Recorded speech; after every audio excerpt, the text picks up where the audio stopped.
Michael.Yon, 1735 local time here in Chiang Mai, Thailand on 19 March 2020. On the phone here, we have in Italy, in the area of Apulia, Bari, which is on the Adriatic Sea, down in the boot area of Italy. We have geopolitical analyst Mariah Grazia LaBellarte. I'm trying to say it properly in Italian. And I've known Maria for some years due to previous work on other stuff.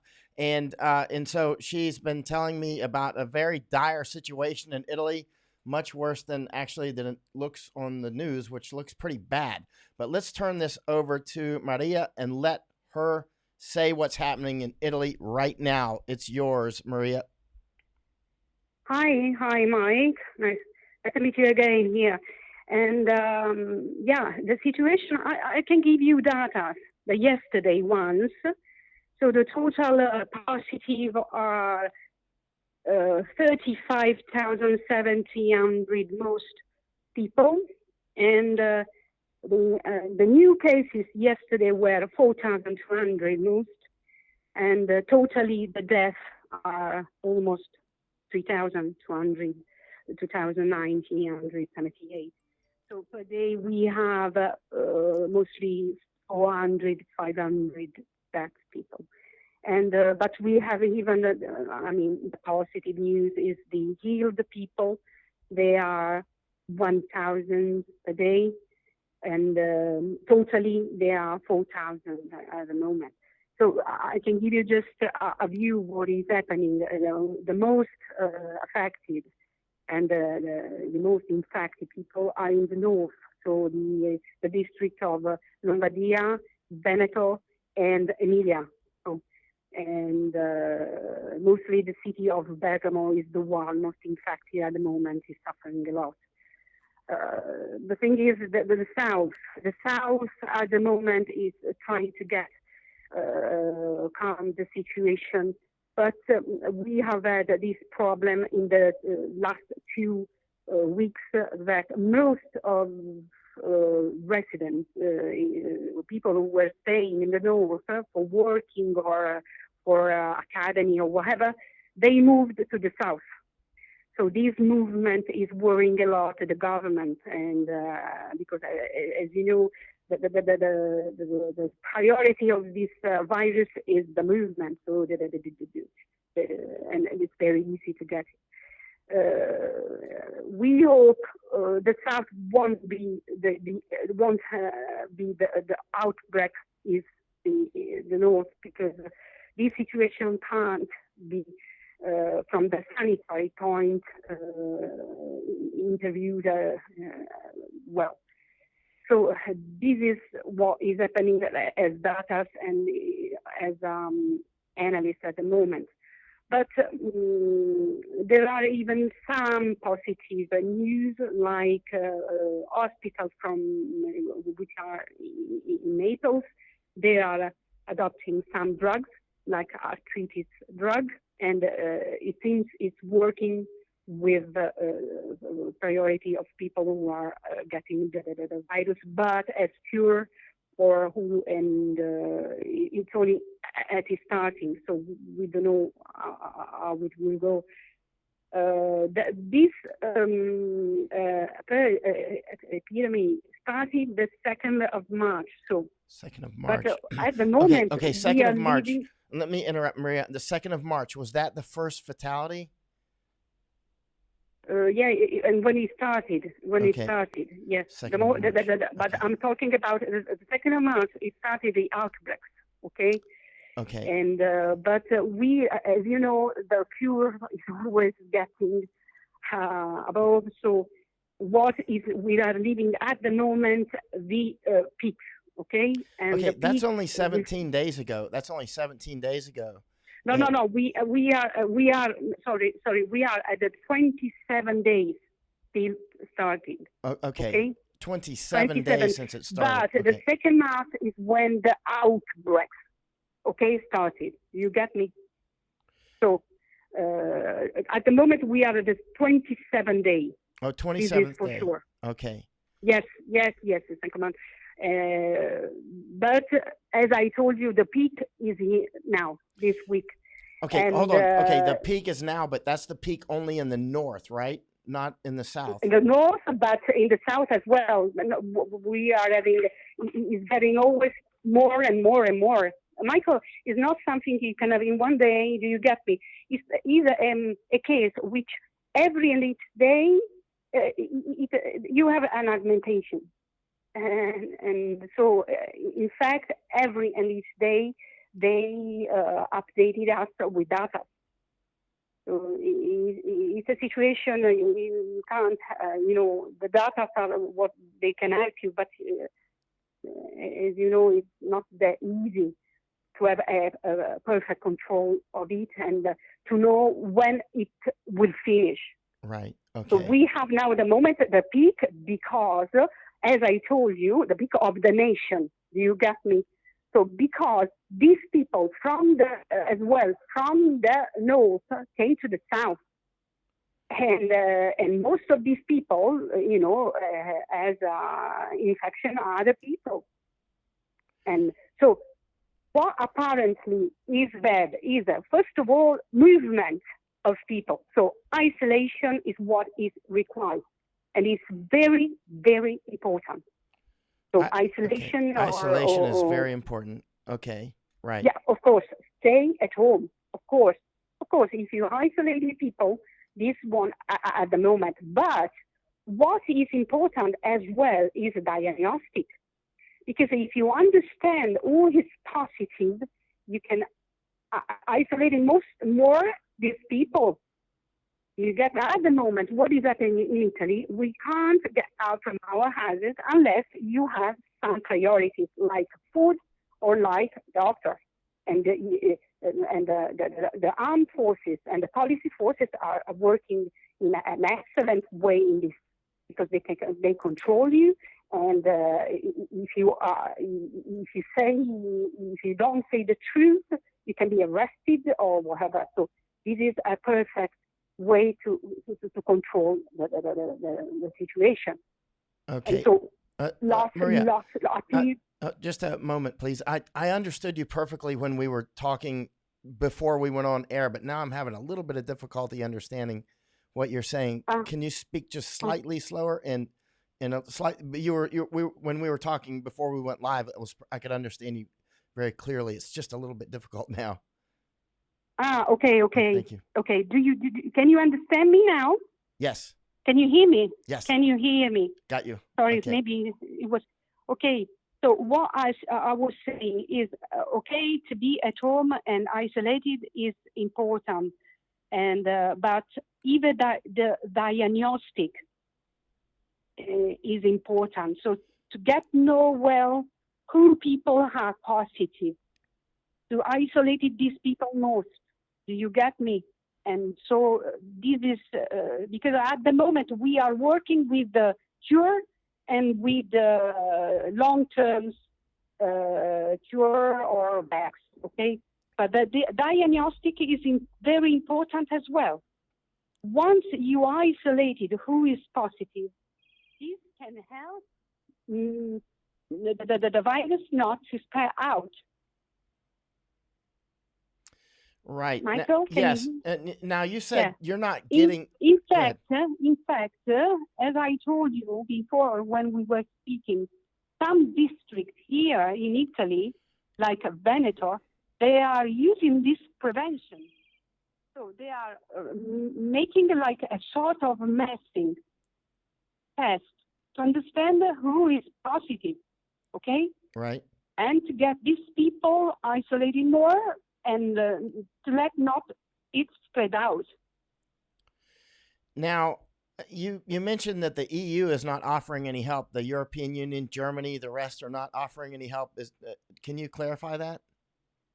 Well, the thing is, at the moment, our government is working to get things well. So, and this is important. And the European community is, of course, at the moment gave is help with their appeal, and they say they are near to the to our country. But what I was saying you before, what we are all living, okay, materially, is an helping of China. Because these people are sending us material and are saying us, they are sending us a doctor as well. Because of course they know what they have lived, so they are helping us. So most of cooperation is with this country. And as well in the hospital, they are arriving many doctors to help us. Now there were about 500. There were about 500 dead yesterday, right, in Italy. More yesterday were 475 more. 475 so dead we can yesterday. calculate it a sort of 500 people per day, mostly. About 500 a But day. Then. as you know, the data they change every day. So you can have only you can foresee. You get me. But of course, everyone is saying we give to the data only foreseeing, but we need to live at the moment each day. In fact, on TV at 5 o'clock, there's the civil protection who are giving us the data. And they are, because as you know, that here, fortunately, everything is transparent, so we have the information.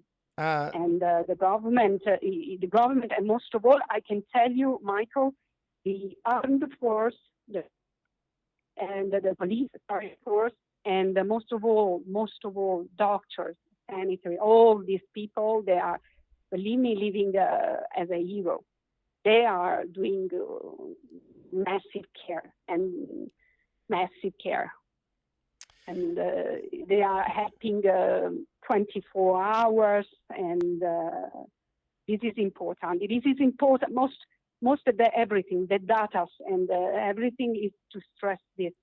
What they are doing, all these people in the street to assure security, and what are doing in the hospital, all this. In fact, the diagnostic will start most of from them. Now, okay, the doctors believe it's now peaking, right, in northern Italy. Who's helping? Is the United States helping much? Are you there? Uh-oh. Sorry? Yeah, Michael. Yes. Say again? Yes. Are you getting much help from the United States? To be honest, I don't know. We can't see, as you know, the information they are through the press. What we are telling, I repeat, I tell you what we are seeing on the press. China is helping us. Yeah, China is helping. You said, I think China is sending masks and ventilators and medical personnel, right? Yes. Yeah. Yes. And it sounds like they're also trying to make it sound like it came from Germany, I think, right? To be honest, I cannot tell you this, but okay. I don't know. But what I'm saying, as concern our country, they are close to us, and remember we have lots of community here, right? And so it's important. We have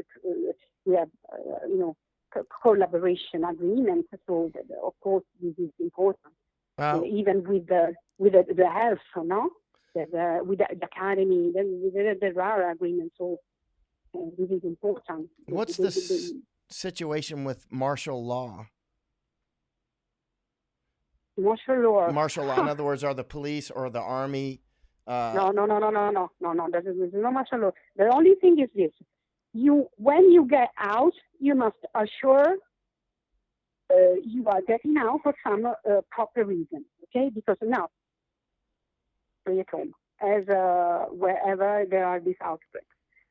As I told you, the fact to be the massive meeting of people, this is unallowed.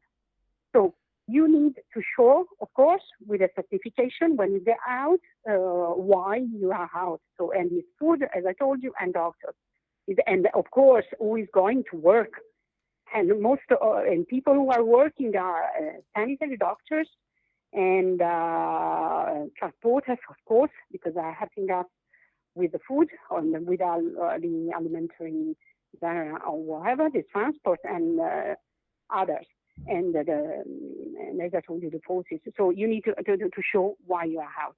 So, of course, if you get out and if they pick you in a massive meeting, of course, you can be arrested or this is what the laws produce. What's the political situation like? Are people blaming the government? Are they blaming Chinese? Are they blaming anybody? Or what's going on?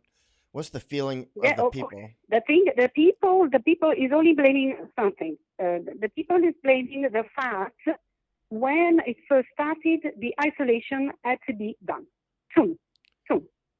Because, but of course, in my opinion, the government, in my opinion, was at the beginning. You can't, understand what actually is happening. So that's why it took time to have the country isolated.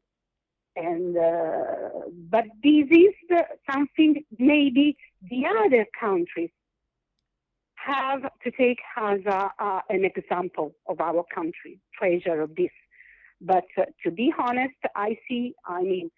Spain has soon done what Italy soon follow Italy, so soon isolation.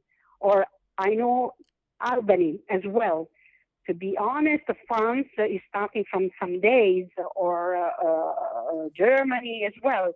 So this is what is blaming the population.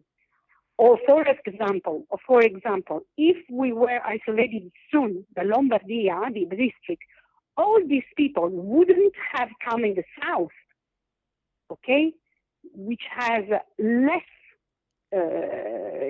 hospital and less intensive care or whatever. Oh, because you're in the south, and the southern part of Italy is not as wealthy as the north. So what happened? Okay, Michael, what happened? There are in the south, of course. There are lots of people who were working in Lombardia, or lots of students who were studying to the university in Milano.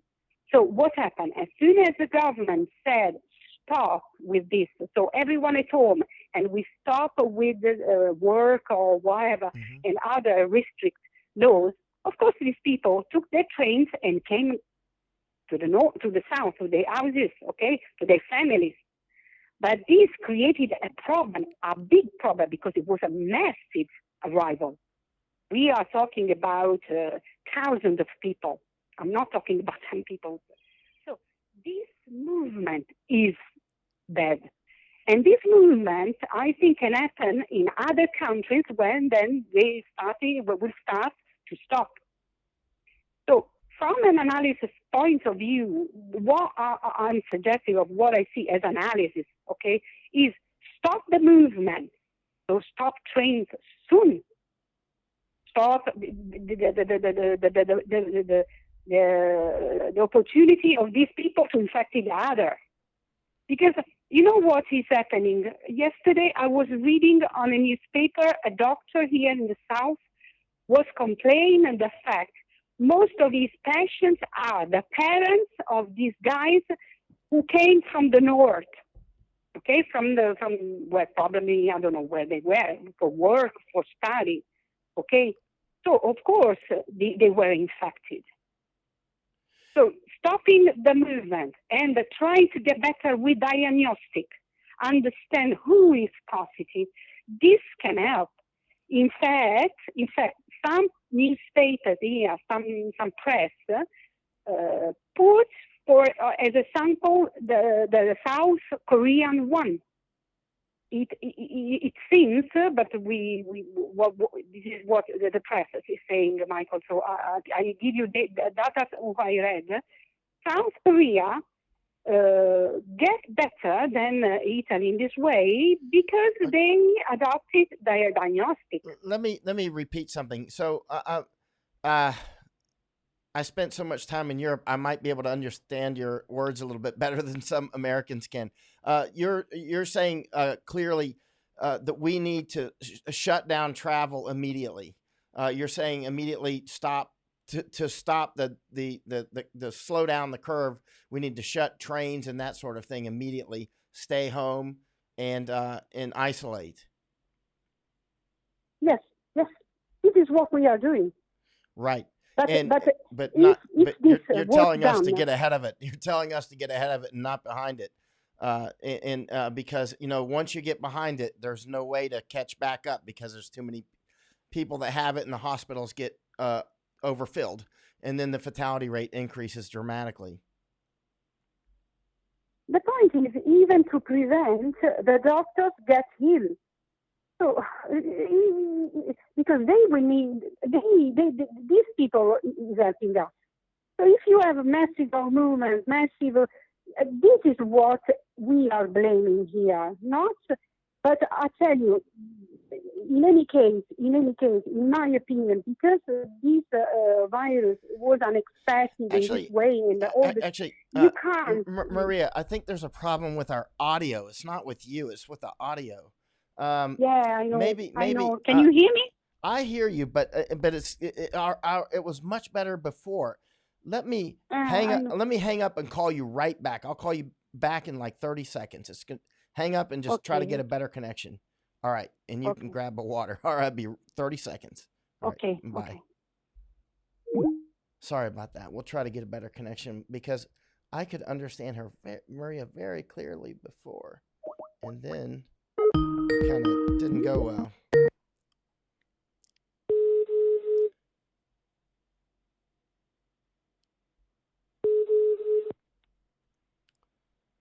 Hello? Let's see if this works. Yeah. Can you hear me? Yes, got you. All right, let's see. And let's continue. You're saying some extremely important things, and you've wanted to warn Americans and others about this because it's hitting Italy so hard. And you're warning us in advance because we haven't been hit hard yet. And by the way, numerous people have asked, did she say 500 people dying in Italy per day? Yes. 475 yesterday in Italy died just yesterday. And so they're going up on the curve. And Maria says they seem to have peaked right now, like within right now. Yeah. Yeah. Okay. And this is getting worse for some days. And from some graphics I saw yesterday, maybe is getting lower at maybe the end of the month, and maybe. But as I told you, these are data, so you can give the value they have. Wait, is the curve? I haven't looked at the Italian statistics in about 2 or 3 days. Is it flattening out? I will give you. Okay, is it flattening? I mean, I looked today, but in the last few days, I've been looking at U.S. and Germany and France and also Spain, because I'm trying to anticipate the next hit. And yes, of course. Yeah, and so but yes, 475 died just yesterday alone in Italy. Yeah. And what are they? Okay, now Linda Lewis is asking a specific question that you addressed with me before. Her question is, those that died, are they mostly elderly? Now, Maria has something to say about that. I'm going to step back and let her say it. No, it's not. It's not, because I have read yesterday some articles about some people who of the institution, international institution. They are saying in Italy there are lots of people because it's the population is old. Most of the old is old. This is not true. No. I'm not talking about the death, but the positive is getting everywhere. So you have different ages, and it's not only old people. Of course, at the beginning in Bergamo, most of them, they were 80s or in Bergamo, Milano, and everywhere in the north, 80s or 90s or 70s. But it's getting everywhere, and if you have young people and they have, of course, prior ill or they are dying. So it's a question of all the people. This is not true to say. I mean, because it's easy, get easy the situation. The situation is very clear. If you are isolated and if you understand how positive are, and if you respect what the laws are saying, what they are suggesting, you can contain. At least you can contain it, because now the problem will be contained.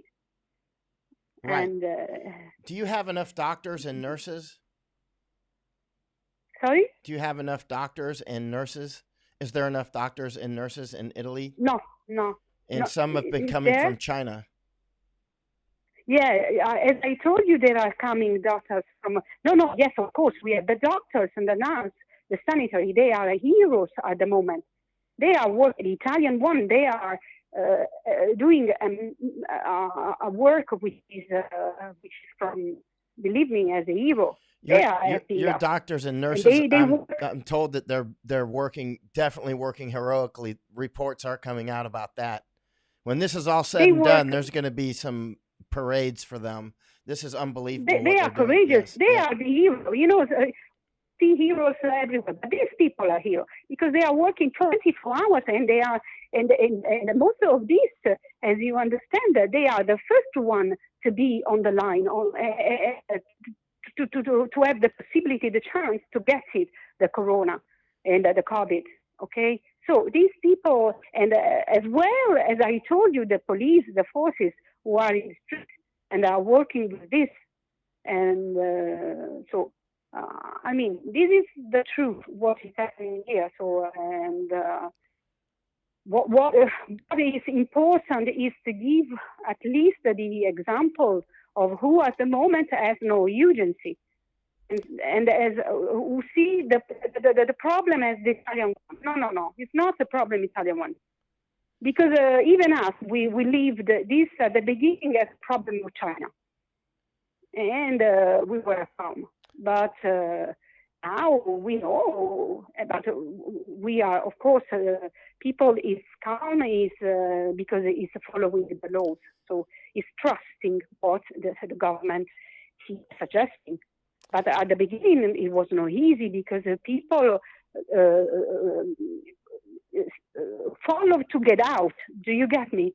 So the massive appeal of the government, of even people on the social, was this: don't get out, stay home. So the problem at the beginning is not the government policy, whatever, it's the single citizen who doesn't understand. Okay, I think you're saying that the problem was individual citizens lacking discipline. Yes. The attitude of each one of us. Right. In this way, it's my duty to prevent myself, my family, and everyone.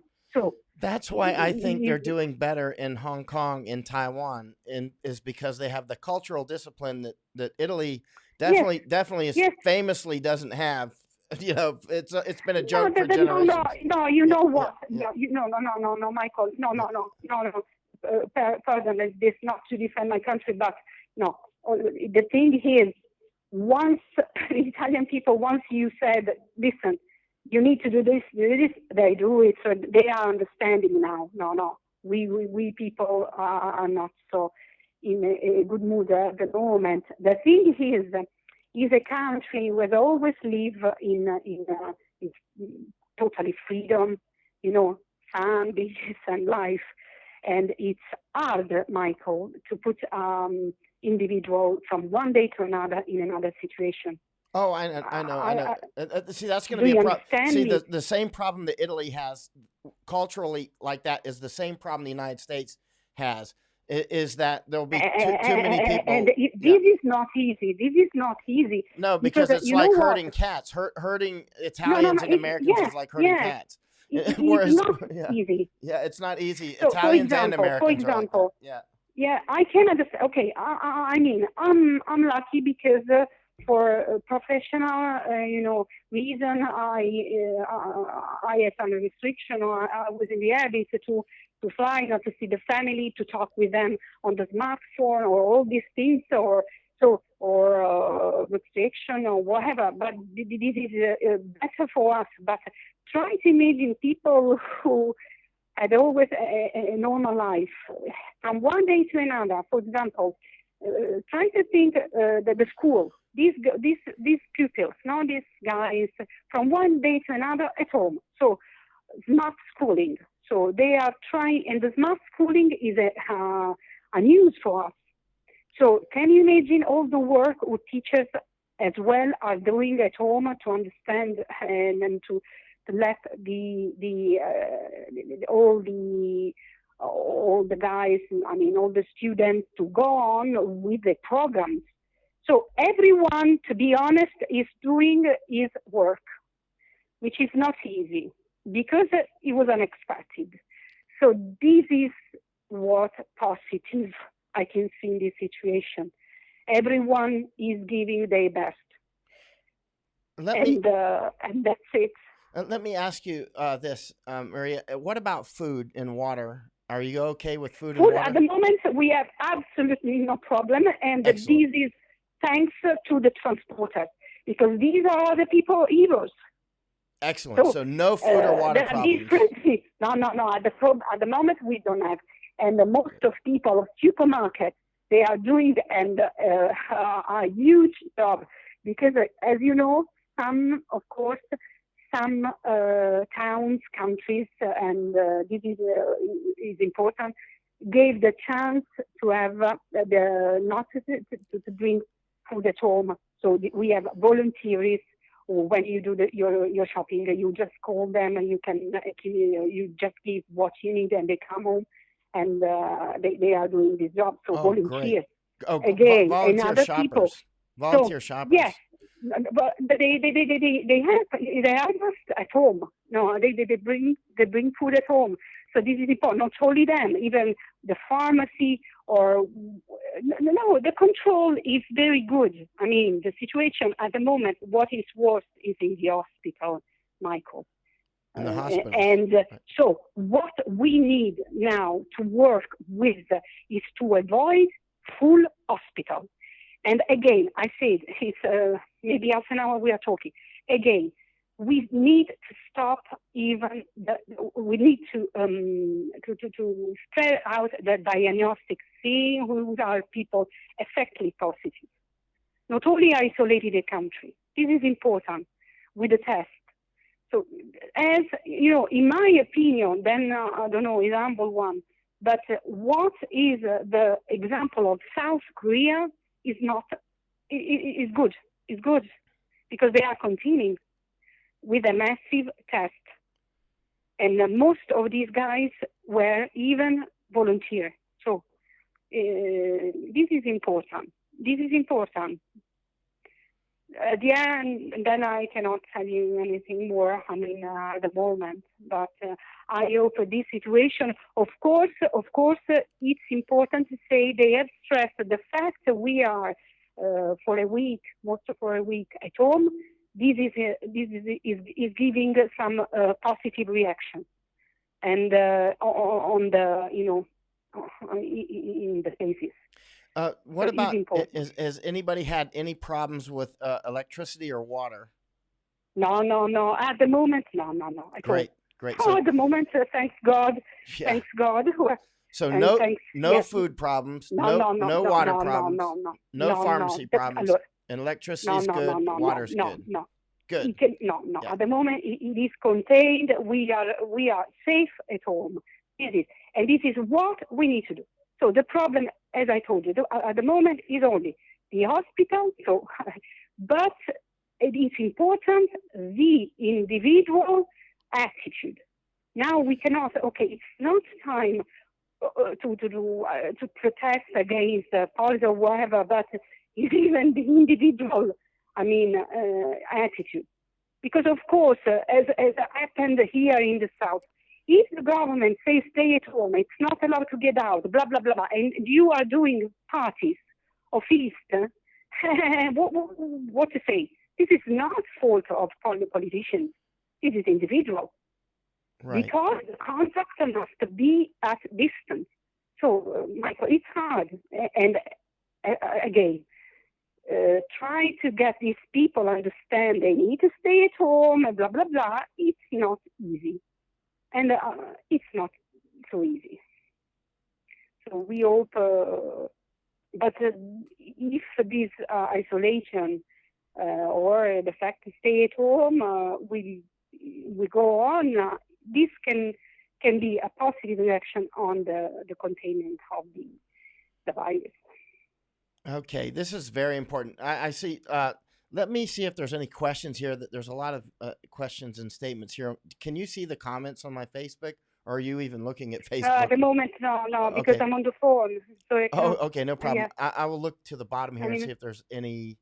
There's a lot of people saying hello and prayers and hoping that you're well. Yeah. And Yeah. and let's see if there's any specific questions. If not, you've really provided some vital information. For instance, your food is going good, water is going good, pharmaceuticals are good. We have no problem at all. No. Infrastructure is no. good. That was something I was very worried about, that you could have breakdown in food and water. But Michael, we have technologies nowadays. So this is important. This helps us. Yes. So the smart schooling, the smart working, can be used. So it's not a problem to stay at home and to leave just for, we are not talking, we are talking for weeks. So this cannot be a problem. Do you get me? I know it's hard.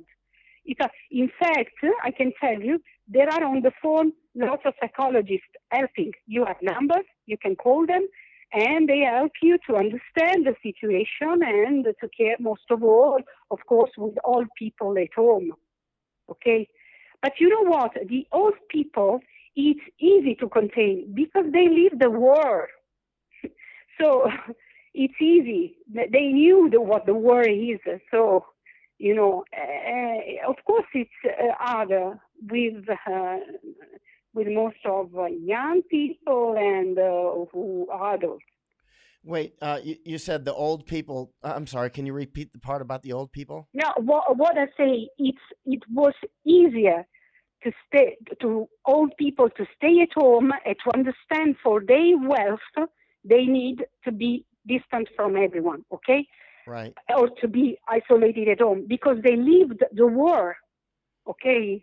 So right. It was easier. I'm talking about psychological, okay? Right. Contrary with the youth or with the adult who led a normal life, we had led a normal life, and from one day to another, they see they understand there are some restrictions. Is harder, but I'm sure this was the first week, okay. Once you get habits, they will understand. They will see the increasement to get down, so they will understand what they are doing is good. Have you earned it? And it's for everyone, because you know what? This disease, what helps people understand that the problem is for everyone. So we will be collective unconscious, Yeah. This is what we will be in the future. It's not something belong to you, to Mike, to Maria, and I will go on with my life. I'm sorry for her. I pray and whatever. No, this belongs to everyone. Because to be honest, I don't know how can I react to this virus. I'm not that sure. The fact I'm young or I'm not that sure. I don't know. This is what I say every day to my friend. Okay, I don't know how can I react. How can I react? I don't know. Well, you're doing very good to get the word out. That's very important. I mean, because information right now is saving lives. The more people that actually take this seriously in advance, the more people that are going to walk out the other side of this just fine, as long as they hearing from you on the front line. Michael, I had, while we were talking, I had a message, short message, but it was not clear. But they are telling me that a hospital camp from the States arrived here in the north. I'm sorry, but at the moment I cannot read. I can tell you where is, but an hospital. I repeat, by plane, an hospital camp from the States arrived. Okay. Oh, so you mean when you ask me, you mean a military hospital came from the United States? A camp, yes. This is yes. As you said, you asked me if you know. Do you know if United States is helping us? Someone gave me a message and told me, and by an international airplane, sanitary one, an hospital camp came to our rescue as well. That's great. So I'm great. I'm just very to, happy to hear that. But in a case, we know Trump put our red our three colors arrows on his Facebook. Say he will be with us and he will give us every help. Well, when needed. The Italian-U.S. relation is very strong on person-to-person level. Yeah. So, in fact, yeah. But of course. So when you hurt, when you get a cut, we feel it. And so it's very I know, disturbing to know what's happening. I've been to Italy many times, and it's very disturbing to watch this happen. Yeah. But at least Mr. President has to take treasure of what we are dealing with, what we are as an example. Because if this is extension is in his country, we are sure it won't be big problem. I mean, I'm talking about the stay at home. I know I have been told from some American friends they are at home as well, and the schools are closed at the moment. So every and each day, all restrictions are applied, and this is important. But I repeat, individual attitude, because we are okay. I tell you this. Even I've always put my finger on politicians, okay, and we are all in a bit of this. But now, what is important is my attitude, not only the politician, because if the politician, at least in Italy, they are doing what is needed to do. They are. Not That's right, only because saying, we are all in a war now. Every single one of us on the planet. Yes. So we It's are all soldiers now. Everybody is a soldier right now. Yes. Good. You like me, we are in the habit of crisis response operations, as I told you. Once the war, okay, I will go, and then Afghanistan or Iraq or whatever, or Lebanon, okay? Now this concerns everyone.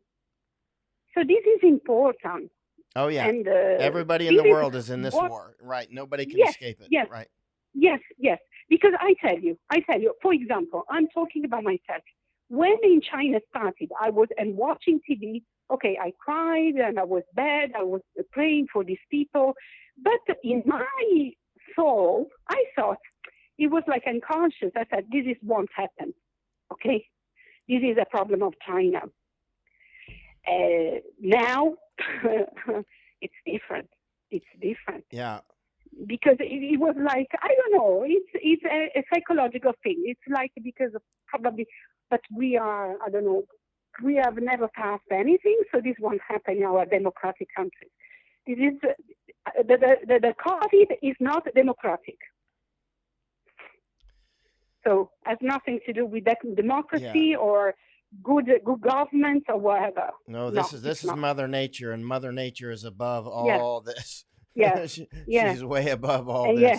And you know what? At the beginning, I said this to a friend of mine. I asked me, Maria, what do you think? Because, there were stories about laboratories, virus or whatever. Or this is something of God. I said, okay, if it's of man, okay, it's he can failure. He can, Right. So this is good. Because we all men are failure. But this is from God. He cannot fail. So, yeah. So, yeah. Everybody's individual action is what is going to add up and make our Yes, collective defense. yes, yes. Because this is a collective defense. This is important. This is important. It's the kind of opposition with government or pointing out Italy is like this, we will be better. No. Are you going to publish anything about this in English? Sorry? Are you going to publish about this? Your analysis? Are you there? Yeah, can you hear me, Michael? Yes. As I told you, I'm working with an analysis concerning the cure and the vax and the diagnostic. So I'm working with this to understand how in the planets they are working with. But again, the cure is the second part. And then you have the diagnostic, and vax is the first part. Vax is long needed, so it's a long term, not by now. So diagnostic, it's like when we talk about cancer. When you know it is at the first, you stop it. It's the same. We need to get most of people, they are saying they are, for example, taking the lesson from Ebola, the 2014. Yeah, from Ebola, so, right. They are taking. So, again, the second part, cure and intensive care, is the last part. And we hope there won't be need of intensive care. Just don't let people arrive there.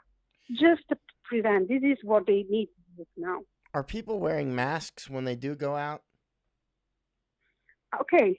Another problem. They say, of course, what is needed is FP2 or 3 mask. We are at the moment with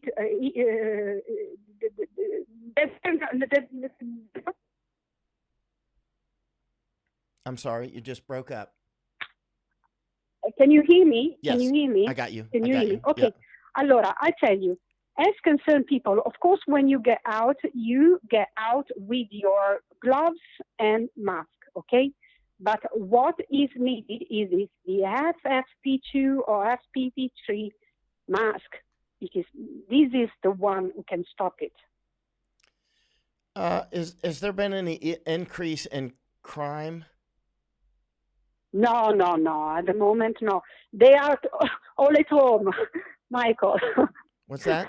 Oh, they're all at home. I'm saying they are all at home, so no crime, no. So, of course, even them, they can go out. Right. And it's their problem too. It's their problem too. Right. Yeah. There's nobody that can escape this. So actually, Italian people are also wearing gloves, not just masks, right? You're wearing. They are, as I told you, they are, when they get out, of course, with gloves and surgical mask if they have it, because at the beginning there were not chance to buy them. They were over. So massive arrival from China we had.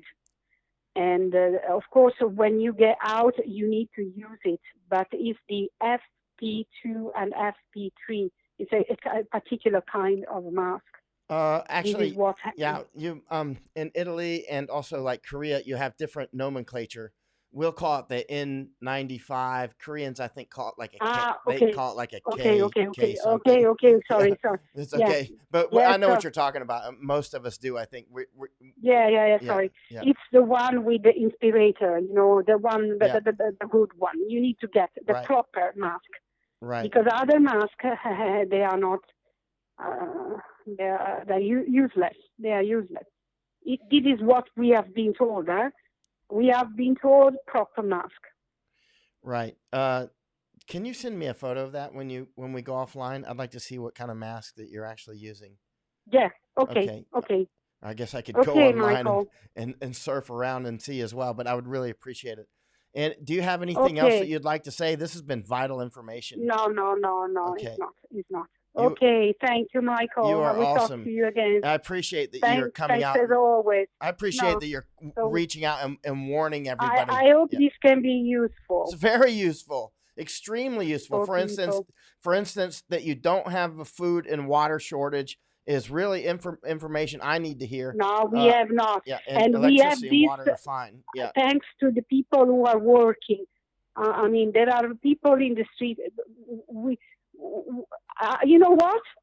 When this all will finish, there will be these people, no?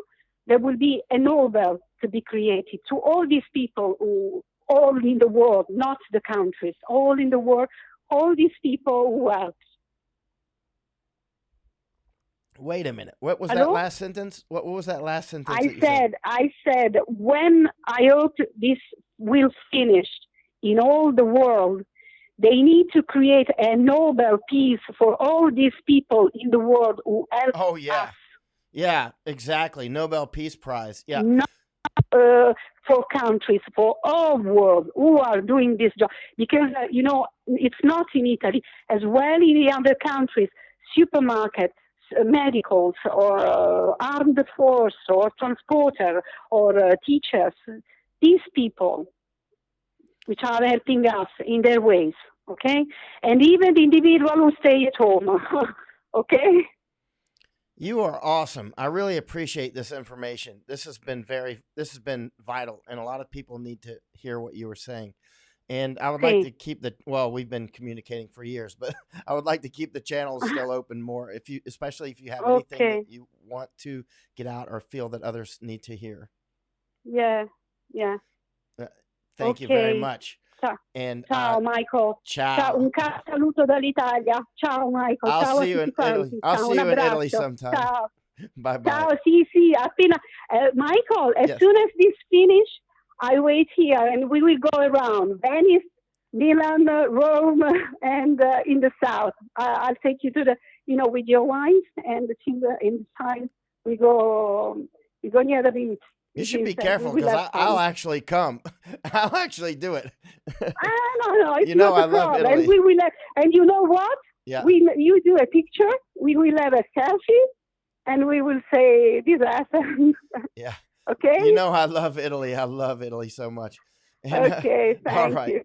Bye, Maria. Bye. And to your family. Bye. Thank you. She's awesome. That is really good information. It's terrible. Obviously, the situation is not good at all. With 475 reported fatalities yesterday in Italy, and it may be peaking now. We'll see. But good information, good news is that no food shortages, no water shortages, no pharmaceutical shortages. I haven't seen any online either. Many stores closed, but the food and pharmacy stores still open. No electricity outages that I have heard of. No water outages. I haven't heard of any sewage outages. That's good to hear. These are things I'm, vitally concerned about, because if you get to that level. Now, let's keep in mind, that's terrible news, what's happening in Italy on the one side. On the other side, it's, reassuring that they may be peaking now. But remember, and this is important, the second wave, if there's a second wave of these, if we listen to the infectious disease experts, is often far worse than the first wave. And so this is the first one. And so like 1918, just listen to the infectious disease experts. They'll tell you all about it. And so, but Italy at least is, it's really good to hear that they are staying strong and getting through it. Italians have a cultural problem the same as the United States has. Let's put it like this. They're not Germans. They're not Taiwanese. They're not Japanese or Hong Kongers. They're like Americans, like Italians like to just do what they want to do, right? Like Brazilians, they like to do what they want to do. And a lot of times that's just great in normal life. But then we get down into a situation like this and you're like, you know what? Right now is when it pays to be Japanese or Taiwanese or something, or Hong Konger, and you got this super cultural discipline. And whereas like Italians and Americans, we can, I was watching news earlier, and there's all these Americans out, on the beach, young people just having parties, and just like nothing's going to happen. And that's a problem. And the Italians are famous for this. Americans are famous for this. Italians, if you pass a law in Italy, that's just a way of getting people not to do whatever that you passed the law against. I'm serious. I'm serious as a heart attack. It's the truth. So yeah. And so Americans will understand exactly what we're talking about, because Americans are similar to this as well. All right. Deborah Danner says, I am in the hospital in Missouri with a blood clot in my lung, trying to get it out before it hits where I am. Oh, that's a good idea. I hope you get out of there soon. Clearwater is closing the beach tomorrow. They should have closed it already. I know it makes all the young people upset, but, just get over it. It's like tough luck. And hey, hello in Iowa. Now, I was getting some communication from Maddie earlier. We were talking with Maddie on the phone. Her condition is actually a little worse. And let me see if she sent any messages in the last, since we've been online, because I'm watching for any, if she needs any help. And actually another friend is sending messages here, and I think she's also sick. And I almost brought her online, and she's in California, and she's actually, well, I'm not going to say her name unless she wants it to be said, but we'll probably have her on when she wakes up. She's going to sleep. So Maddie is clearly sick. We had her on already, and we'll probably, if she can, we've had her on twice, and she's in Colorado. My other friend is in California, and it looks like she's sick.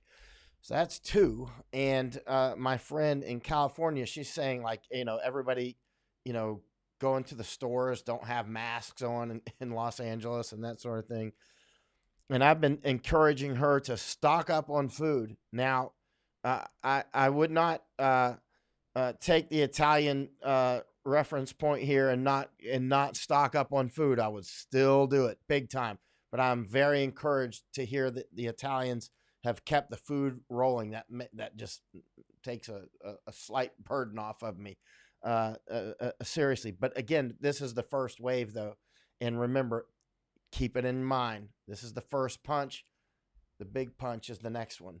If the infectious disease experts are accurate, and they have been too accurate for my comfort on this, they've been very accurate, and so the infectious disease experts actually have been remarkably accurate. If you can find the right ones to listen to, which I've been doing that, and so.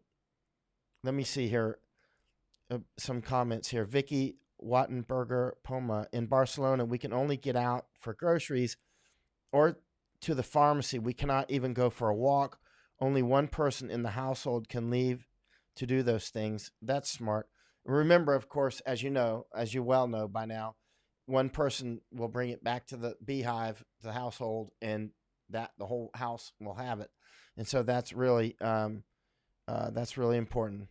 And Keto Dancer is saying you're stocking up food more to prevent having to go out rather than fear of shortages, supply, both actually. Well, several things. One is, you're right. One is so that you don't have to keep going out and shopping when people are sick. Another is prices will go up in a lot of places, right? So buy it when it's cheap. And also, there can be severe outages. And remember, Italy is not the United States. United States is its own little universe. We've got places in the United States are just as safe as Japan. You know what I mean? We've got parts of the United States are just super, super safe. Literally as safe as Japan or Taiwan, right? And then we've got other places which are straight up real combat. You know what I mean? Like real firefights, like all the time, just like it's a real war. And if the police aren't there, it's going to be straight up war. You saw the warning. Who was that one? Or who was it? It was just warning over. Was it in Maryland somewhere that was, asking people to stop shooting each other because, we got a pandemic on? Where was that? People kept sending me the links to that, and I was just like in one eye and out the other because I know that it's so much crime over there. It's just not going to stop. Uh, but let's see. Nick says, "Stop the panic buying. The UK is mental at the moment. The shops are staying open. Being selfish. People, stop being selfish. Not I."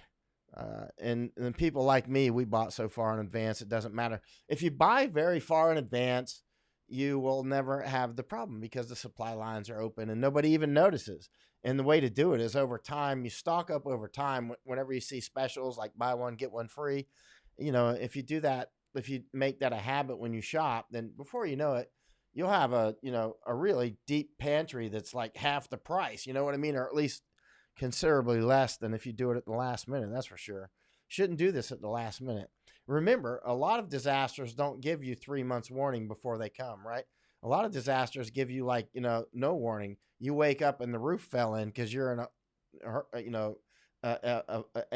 earthquake or something. You get just zero warning. That was Baltimore. Deborah saying, let's see. Okay. Sebastian saying, what? That's a good question. What's your take on Russia? Wino news? Probably cover up. Now, remember, Russia did close travel very quickly, at least to China, as I recall. I don't recall the date they did it or the extent, but I think they did it quite quickly. But I don't know. And, Putin and his gang are not going to be quick to release information. Yeah, that was Baltimore. Sean is saying. Let's see. I'm going to try to answer as many questions as I can here, and then I'm going to continue to study. And I got a lot of study to do tonight. I want to keep up on this so that the only way that I can accurately predict what's going to come next is it's like 95%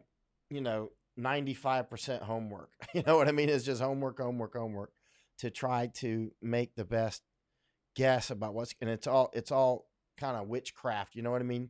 Study, and talk and listen to the smartest people you can find all around, and hopefully you can derive proper compass heading.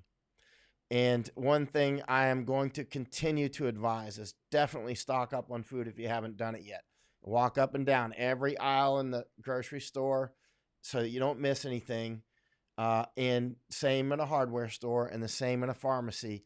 Make sure you haven't forgotten anything, because remember, especially if you're in America, America ain't Italy. You know what I mean? There are parts in America where you probably don't have to stock up on anything. Because it's so safe and nice and Amish country or whatever. You're just good to go. I mean, keep your normal, emergency supplies, of course. But then there's other places. It's straight up combat. As soon as the cops are gone, it might as well be, Mogadishu. It's game on. And so there you go. Let's see here. Let's see the good. 10 days darkness. Monday, 10 days for darkness arrest coming. Let's see. I don't know what you mean by that. Jenna Thacker. I don't know how hard pits. Let's see. I'm trying to look for any specific questions that somebody wants answered.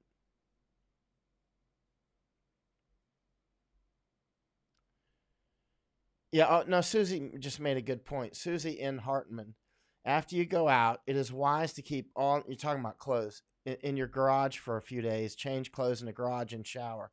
That's what I'm doing. Except also, like today I was walking, you might see my face is a little tanner, right? And because I'm getting the sunlight for vitamin D. Plus, you just need to walk for exercise so you can sleep and all that. But when you're in the sunlight like that, you don't actually. Then if you're out and you're not around people, then you don't need to. Then I don't need to leave my clothes outside. But I did go to a store today and check it out. Everything normal. No. I checked out a store, like all the products, like nobody is really buying here, even though they're about to close things down here. Hello, Sebastian, down in Bangkok. Hope everything's good in Krung Thep. Let's see. Paula's saying, I've long been wondering if this virus has been out there for ages and lots of people have been dealing with unusual creeping crud, have had it already. Could be. I don't know. I'm not an expert on this sort of stuff, and this is rocket science. Sure, something has bumped it into the drive, it seems, but it's hard to believe that it's just showed up out of nowhere. Well, it could have showed up many years ago. It could have been that level, exponential function with the first case, out there somewhere. And, who knows? I don't know. You have to talk with the infectious disease experts about that. But, they have been warning us crystal clear for years that these wet markets in China specifically are laboratories for the natural creation of these problems. They've been warning us crystal clear. They have not said one ambiguous word. They're like, these fresh markets in China are the breeding grounds of our doom. You know what I mean? They've almost put it like that sometimes. And they just said it. They say it. They must feel like Cassandra. They must feel like me sometimes when you're shouting something over. And there's a lot of people like this. Like the astronomers are like, you know what? You better pay attention. One day we will have an asteroid come at Earth, and if we're not prepared to meet it head on, because when they say that now, it sounds, oh, nah, no comet's ever going to hit us. And then the next thing you know, some astronomers like, it'll be on the back of some newspaper. I've noticed through my life since I was a little kid, the problems always start in the back of the newspaper. It'll be like one little blurb. It'll be like, something. It'll just be like a sentence or two, and then it moves forward over the weeks and months. And the next thing you know, actually, often I would notice it in science journals because I read so much science as a kid, still do. But I would notice you might see stuff in science journals way in advance, like 6 months, right? And then it'll just be some little blurb, and then finally it makes its way into the back of newspapers, and then it's on the front pages, and everybody knows it, and it's common sense, right? And it's like, and so, but again, so many things that people have warned. But the problem is, we also get warned about things, as we all know, that are completely just BS, and they might be there to cause panic to sell something like, Y2K. Was that real? I don't know. I was just looking at that. I never said a word about that because I didn't have the expertise to even comment. I was just watching it in consternation. What's going to happen in Y2K? Nothing happened. It was just a big old fizzle outer, right? Like many times. Let's see.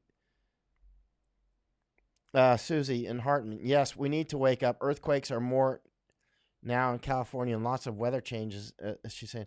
Now, it's just, we always have this problem. It's a natural, what are the real threats and what are the ones that are, and this is a very real threat. Our lives are going to be dramatically different when this is done.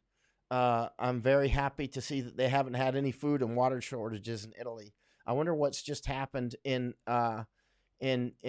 Iran, and because we haven't gotten as much information out of there, or China for that matter.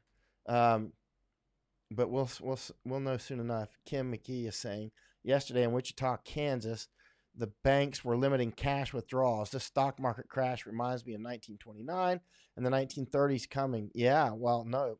And then Kim says, I pray I'm wrong. Me too. And if you watch some of the experts, and I've been watching them, this is all I'm doing 7 days a week. And the virus is only part of the problem set. So I'll focus on that for a little while each day, a couple hours. Then I look at the economy, look at the finance side, look at the political side, look at the potential for famine, look at the potential for war. I mean, almost certainly wars are going to spin out of this. I don't know which wars. There could be some in South America.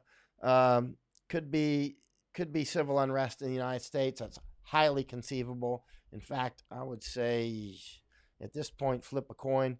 And same with China. And I mean, I wouldn't say 90% chance it's going to happen, but I wouldn't in the United States. But I also wouldn't say 90% chance it's not going to happen.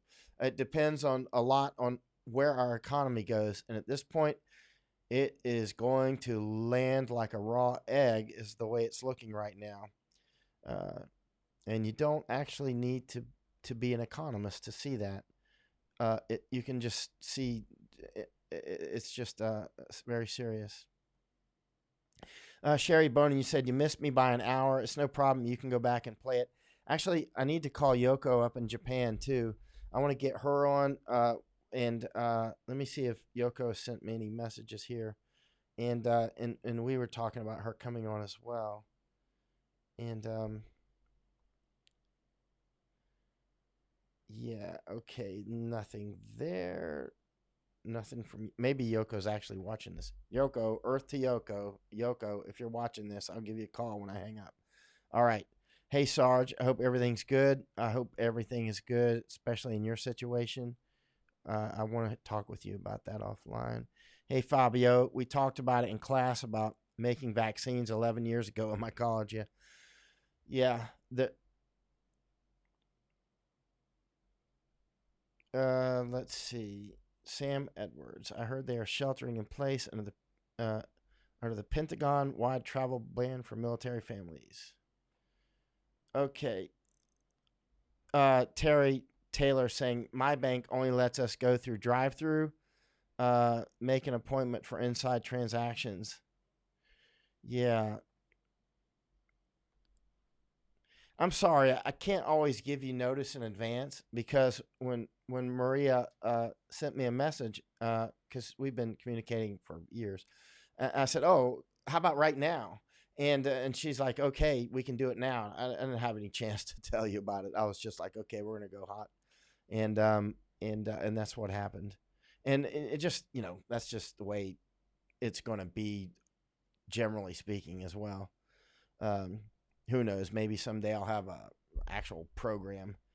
If people find enough value, I'll set it up properly and get a whole studio and get, invite people in and do the big calls and all that. But actually, I've still got a lot of work on the ground to do first. So I'm not going to be one of them boys that sits down and does podcast all day. You know me, I got to get out there.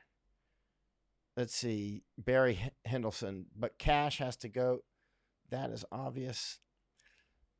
We went from many money dispensers to a few. Norwegians in Sweden are almost cashless. Well, when I was a kid, one of my coaches, he was a great coach.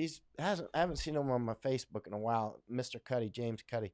He used to tell me when I was about 15 or 16 years old, he was like, Michael, one day there's not going to be any cash. And I'd be like, Mr. Cuddy, that's impossible. He's like, you know better than to say impossible. And I was like, yeah, that's true, especially with all the physics I read. But that just doesn't sound like, back then, that just sounded like weird. The idea of no cash, you know what I mean? Of course, I was a little kid. I didn't have any plastic card. That's just alien talk to me. And, well, that's the way it's going to be eventually. That's clear as Christmas. Let's see what Charlene's saying down in, I guess you're in Miami. Y2K was a real issue, but our overexcitement about it caused us to study it extensively, and we took measures to fix, repair, replace in advance. So it was not a problem on the day. Like air traffic control, when no problems are visible, people don't realize how much effort it took to produce no problem. Actually, and she knows what she's talking about.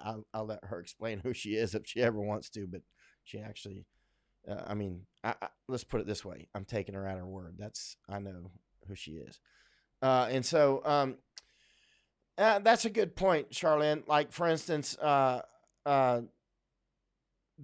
and that's like, let's say Ebola, Ebola looked like it might come really serious, but then people did jump on it. And there's been other pandemics that were breeding or brewing, and people jumped on them and contained them. And then people go, see, there was nothing to it. It's like, well, it's because fire truck showed up, and hosed the thing down, and that's why the neighborhood didn't burn down. And now people go, wow, you said this thing could burn down the whole town. I'm like, it could have, but the fire department came because we screamed bloody murder. And now we look like we didn't know what we were talking about because our screaming worked.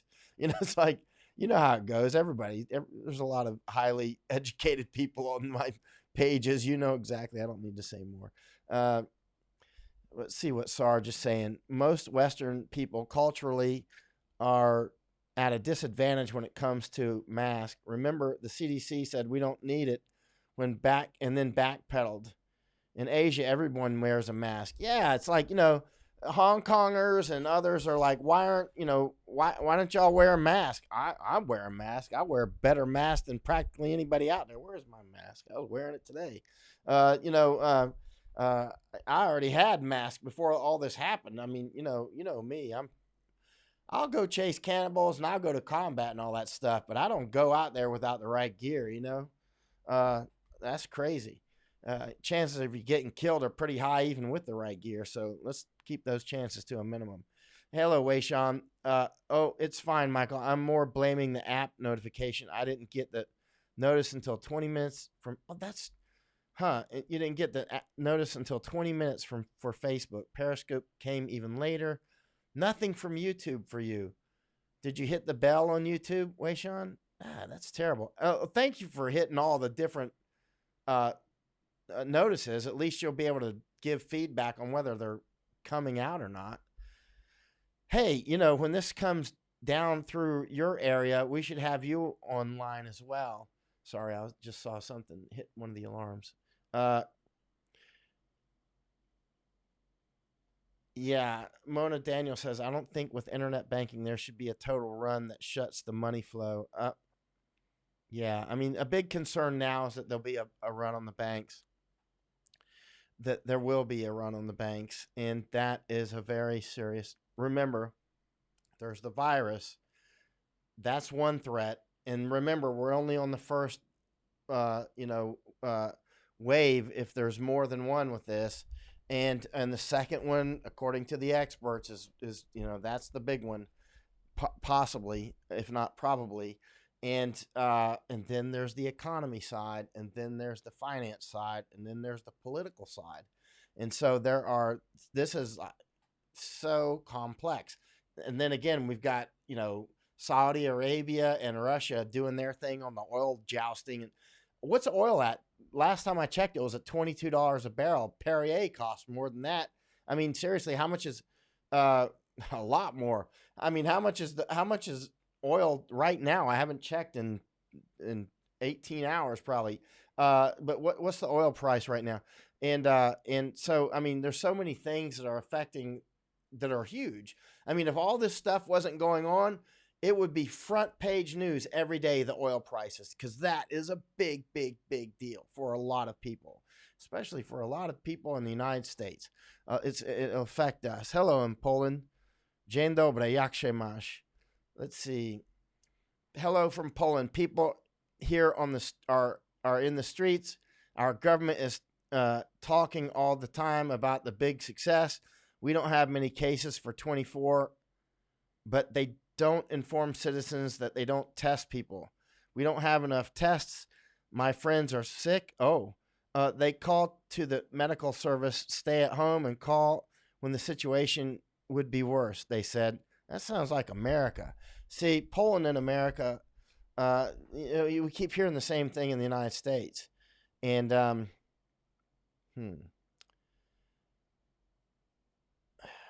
I hope everything goes well in Poland, but as we know, it's going to sweep through Poland, period. You're not going to escape it. You know that, right? And so, a good side, a great aspect of Poland is you didn't buckle down to Germany and France, and let in a huge amount of people from all over the world that are not Polish and would never get along. I've told, I spent 2 years in Poland, and I've told people over and over and over, they're like, oh, Poland should take their fair share. Their fair share? Are you kidding? And so, and I've told people over and over and over, this is for the good of the immigrants. If you push 100,000 immigrants into Poland, immigrants, whatever you want to call them, and they start raping Polish women, those Polish men will kill them. They won't call the police. I'm like, you don't understand who Polish people are. At the end of the day, the Polish people will kill them, and then they'll be running off over the border to over to Belarus and up to Lithuania and all, over back to Germany and up to Sweden. They'll be punching out of Poland like bees with the house on fire. So Oh, so YouTube sent late as well. But you know, Poland, and it's funny when Germany was pushing Poland. I'm like, Poland, you'll never get what you want out of Poland by pushing Poland like that, because Poland has a non-Newtonian personality. You know what I mean by non-Newtonian, right? Like when you have, ketchup, you try to pour it real hard, it'll never go out. You have to pour it softly because it's non-Newtonian. Non-Newtonian is when a certain type of non-Newtonian is when you hit it with an impulse, it stiffens up and it'll do it instantly. That's why you can run across certain types of swimming pools, not with water, but and then if you sit still, you'll just sink in it. But if you run across, you can run right across. They're even talking about making non-Newtonian body armor, so it's really flexible and whatnot. You get shot and it'll stiffen up and it'll be body armor. Well, that's how Polish personality is. It's non-Newtonian, and Merkel and others are pushing Poland. I'm like, you've been their neighbor since like forever. You should know that if you want to get something out of Poland, you gotta be polite. You know what I mean? If you're polite, you can make a lot of headway with Poland and Polish people. But if you're impolite, they're just gonna be like, nope. Talk to the hand. Have a nice day. Goodbye. They stiffen up, and then that's it. Everything's finished. And let's see. I know one thing: the globalists have taken a big shot in the head from this. They're like, all the globalists and the open border people are going to have a hard time, dealing with this. Hello, Penny Mustard. Grateful to have been able to listen now. Thank you, Michael, for your forward-thinking analysis and advice. We are ahead of the curve with a well-stocked food pantry. Outstanding. And just as importantly, we're well-stocked with rehearsals in our mind. Like we're rehearsed for the electricity going out, and hopefully it won't do it. And then we'll just be like, so that's a huge bonus. Things aren't that bad. We've got the electricity on, the water's still running. I didn't need this water filter. Well, I got it anyway. So, so mentally we're prepared for it. And as you know, mental preparation is it.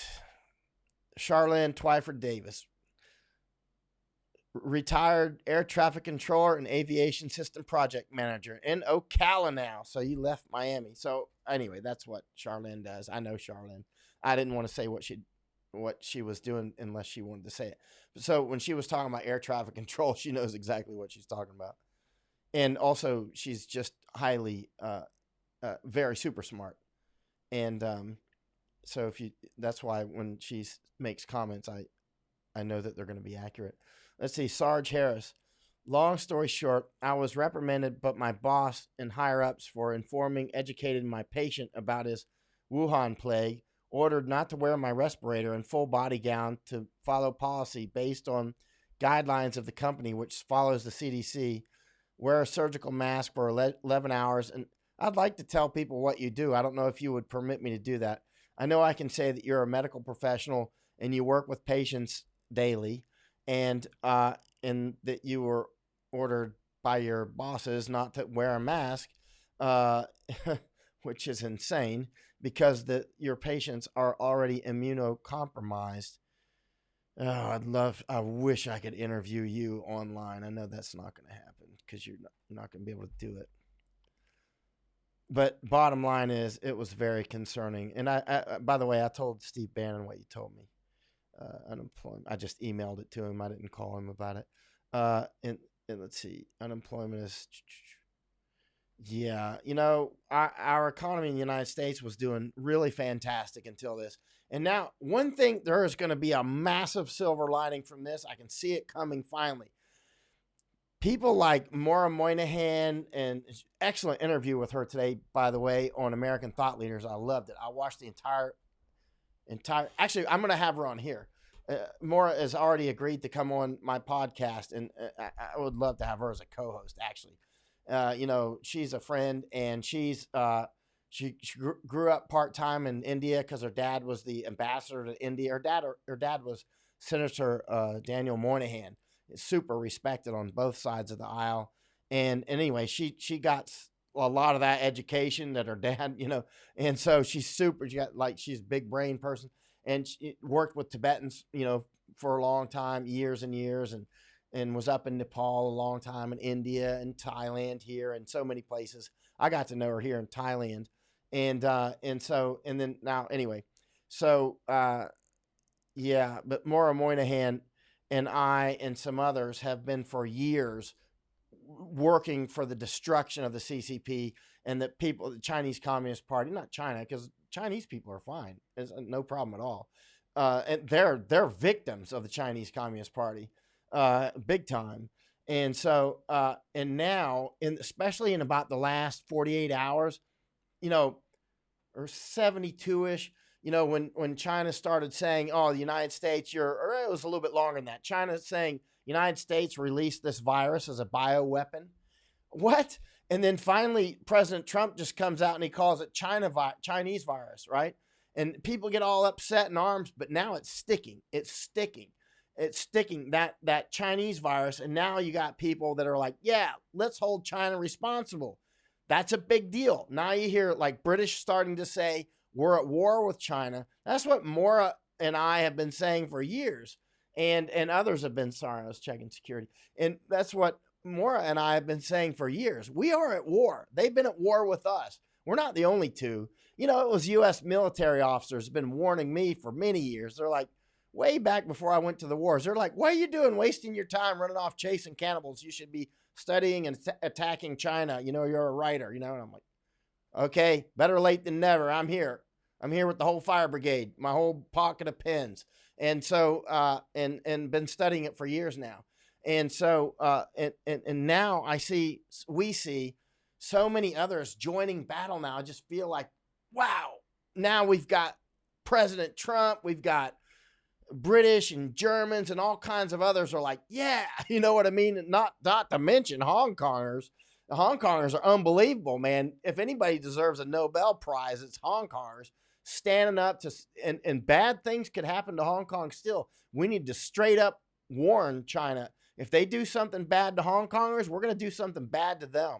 And China could very well do a diversionary sort of thing to try to get the attention of their people off of the pain that CCP has brought to them by doing a diversionary attacks, for instance, on Hong Kong or on Taiwan, right?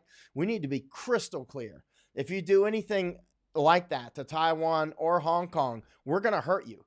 And, but at this point, I think China, it's pretty obvious. China sees the writing on the wall. All of us who are about to have family and friends die from this disease and all the bad things, our economy's crashing around the world, we know where it came from. It came from China. This is the Chinese virus. That's what it is. This came from China, and we want our stuff back. We want our factories back. And that's up to us to do it. Everybody should think about two things every day until this is over. Everybody should help one person every day. Somebody help at least one person every day. If we all help one person every day, we're just going to go right on through this. We're still going to take a lot of casualties, but we'll make it through. And think of one way to hurt the Chinese Communist Party and do it. Every day, think of one way to execute some micro plan, a paper cut, a stab, a jab, a trip, slippery, oil on the floor. Think of some way to hurt them every day. You see something, oh, that's made in China, forget it. Like my Apple stuff, I want Apple out of China. Apple needs to come out. They need to get out of there. And President Trump, if he's going to get my vote, he's just going to go. I love the way he's been standing up to China. That's outstanding. And calling it Chinese, because, this virus can take him out of the election. That's the one thing that can beat him. Biden can't beat him, but this virus can, because now it's President Trump, versus the virus. I've been saying that since January. And I just saw Steve Bannon say it yesterday. I mean, I've been saying it since January. It's the one thing that can take him out. But if he doubles down going full bore on China, then I am definitely we got to take him out, man. I'm not talking about China, but Chinese Communist Party. We got them. we're going to be weakened too. We are in a war. Every one of us is in a war. And we're going to take casualties. This is our chance. Take them out. And I mean, finished. Not like reduce in size. Not like get to some negotiated settlement. I mean, kill them. Not physically kill them, but take them out economically, politically, put a wall around them. So that's the way they've been trying to put a wall around Hong Kong and all kinds of other places, right? And trying to divide and conquer us for years. I've written 3 books about this. Here's one of them right here. Here's my latest one. This one came out about less than 3 weeks ago. I've written 3 books on Chinese information war, right? That's on Amazon.jp right now. It's Japanese Amazon.com, but it's Amazon.jp. Buy it and read it. It's a great book if you read Japanese. But, Chinese information war is something. And remember, I said early on, they're going to blame this on Japan and they're going to blame it on the United States because that's what they do, right? I used to be an alligator hunter when I was a kid. I know what the alligator is going to do. The alligator always does the same thing. My granddad taught me alligator behavior. I know how to get an alligator. You see the crocodile hunter out doing all that crocodile stuff, going crazy with them. I never caught a crocodile. But, when he went to Florida and he's like, wrestling with gators and it makes it all exciting. I really loved watching his show. But when I saw him go to Florida, I was like, they're a little easier to catch than that, actually. I mean, it's kind of, I love the way he, did the drama stuff. But actually, the way my granddaddy taught me, I could catch him with not much drama. And, but I know how they act, and I know how Chinese Communist Party acts. I watch them. I know what they're going to do. They're going to blame it on others they'll build a museum soon. I guarantee you, they'll build a museum. Write this down. I should write it down. China will build a museum about this thing, this virus. They'll probably make movies about it and books. And that's the way they do. And they'll start with the museum about how the, U.S. Army deployed a biological weapon into China. And I know it sounds pie in the sky. I've written about this so much, you wouldn't believe it. I've studied it. I've been up to China researching it. I've been up to, this comfort women issue everybody hears about. And when I first started telling about, I wasn't the first one telling about it, but when I first started telling Americans about it, they were like, what? No, but the Japanese really did kidnap 200,000 women. I'm like, bullshit. They did not. That's all part of a really fabulous information war. There were Ianfu, which is comfort women. Yeah, that was true. But they were prostitutes. They weren't sex slaves. There was a handful down in Indonesia, but it was one of them was Jane Ruff. She was Dutch. But I mean, there was almost none actually. They were prostitutes. You don't have to kidnap Koreans to be sex slaves. And most of them were Japanese anyway. They were making a lot of money. We got a lot of their records. So anyway, but it's all part of an information war. And their information wars are so good, they will persuade and convince and cajole the Chinese that America really did this to you. And then they'll hate us, and then they'll when we didn't do it at all. Just like they've been making people hate Japanese for years. Yeah, Barry, please do hit my PayPal and Patreon here. I really appreciate that. I do need that.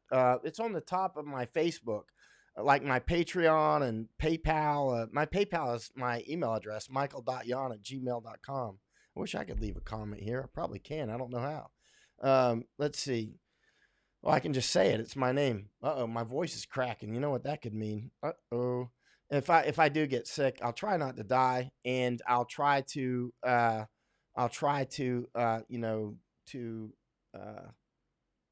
continue to broadcast. Let's see. All right. Let's see. F. Richardson. How do you say your first name? Let's see. Every time China sneezes, the world catches pneumonia. Thanks to zoonotic diseases brewed in wet markets. Yeah, man. It's like, yeah. I mean, it's time to take them out. I mean, and we can take them out. And as I've been saying since January, I could see the writing on the wall. The Chinese Communist Party and China and the world as we know it. Well, China as we know it the Chinese Communist Party, as we know it, is dead. It's the last time it had the life that it has now is December 2019 was the last good days for the Chinese Communist Party, and then we're getting kind of rough for them anyway. But it wasn't as rough as it is now. And then people always talk about how brilliant the Chinese Communist Party is. Are they really? Look how they just screwed up this thing. If this were a nuclear weapon, they would have just nuked all their cities, basically. They would have just nuked, Wuhan, and they would have just nuked several cities in Hubei province. They would have just basically nuked Shenzhen. I mean, they basically just nuked their industry by accident. They're like a little kid in the basement. Boom! It was a nuclear weapon. You know what I mean? It wasn't a firecracker. But it was a biological nuclear weapon. It was I don't know if it was a weapon, but it was probably just, I'm taking a wild guess. It probably did come from Mother Nature. I don't know. Flip a coin. But in any case, they did have a chance to stop it and they didn't. So how smart are they? Are they really that smart? They just killed themselves. They might as well have jumped off the Golden Gate Bridge for all this, they did. And they pissed off Americans. They threatened. Look at what they've done to create their demise. They let this. First of all, they've been stealing from us for years. They've done all kinds of other stuff that's really made people like me very upset. Maura Moynihan and so many others who have been gunning for them for years. And so I was in Hong Kong specifically for this. Notice there's wars all over the world I don't go to. When Hong Kong rose up, I was on an airplane.